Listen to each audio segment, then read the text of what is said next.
Hello, I'm Cheyenne McCord, and today I will be giving an explanatory speech on South Texas jellyfish. I was walking along South Padre Island Beach when I came across a blue balloon that had washed ashore. Once I got closer, I knew it had to be some sort of living creature. A few moments later, I noticed a long string of tentacles coming from its bright blue sac, and I came to the conclusion that it had to be a jellyfish. I was curious, how did it get here? I'd heard they didn't even have brains. Flash forward a couple years, and I'm living on the same beach, seeing an influx of these jellyfish in my home, as well as more and more jellyfish stings. Along with recent research, I've lived on the coast of Texas on South Padre Island for over 10 years. Therefore, I've had many jellyfish encounters, and I've been stung plenty of times.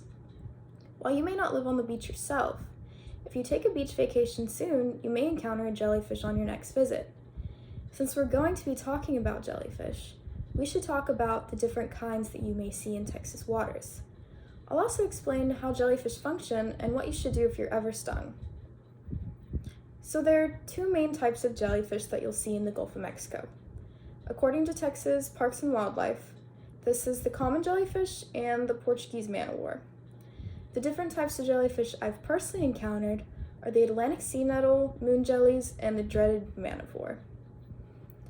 In an article, 5 Types of Jellyfish on the Gulf of Mexico, it states that the Atlantic sea nettles are the most common types of jellyfish that you'll see. They have long, pinkish tentacles that are easy to identify. Another common jellyfish is the moon jelly. These creatures don't actually sting, and they can be picked up like a giant bowl of jello. Portuguese man-o-war, however, have the opposite effect. If you've ever been to a Texas beach, you've probably seen this strange blue inflated creature on the beach. According to Jellyfish Sting Sebuah Studies Casas, Indonesia, you'll feel a burning sensation when stung. General symptoms are blistering and intense pain in nearby muscles, general paralysis, intense general distress, and weakness. Some have even reported nausea and cramps from the lymphatic areas.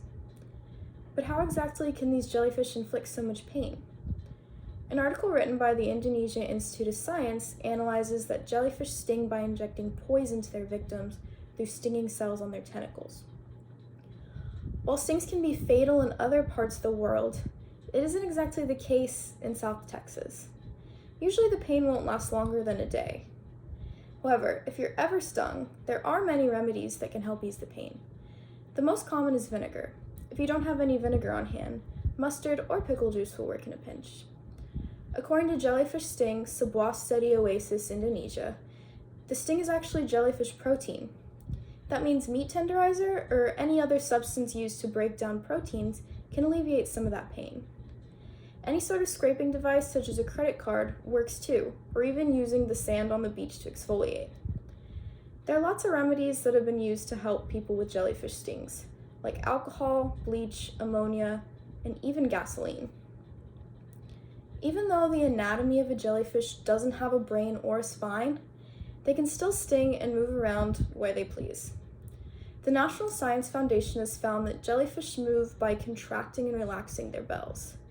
This is the large part located at the stomach. This is also where their tentacles and lappets are connected. The jellyfish collect as much water in their bell as they can before projecting it out and propelling forward, kind of like this. They also use the tides and currents to migrate along the coast every year. In an article, Salinity and Temperature Influx on Sisyphan Jellyfish Abundance in the Western Gulf of Mexico, certain environmental factors, such as salinity levels and water temperature, affect where the jellyfish will go. This explains an increase in jellyfish along Texas coast because of climate change and a recent increase in the temperature of the water. Overall, jellyfish are fascinating creatures that have found their way to our Texas beaches. Next time you're on a beach vacation, you may come across a jellyfish. Be careful, you don't want to get stung. At least you'll be prepared and you can wow your friends with your vast knowledge of the creatures. Thank you.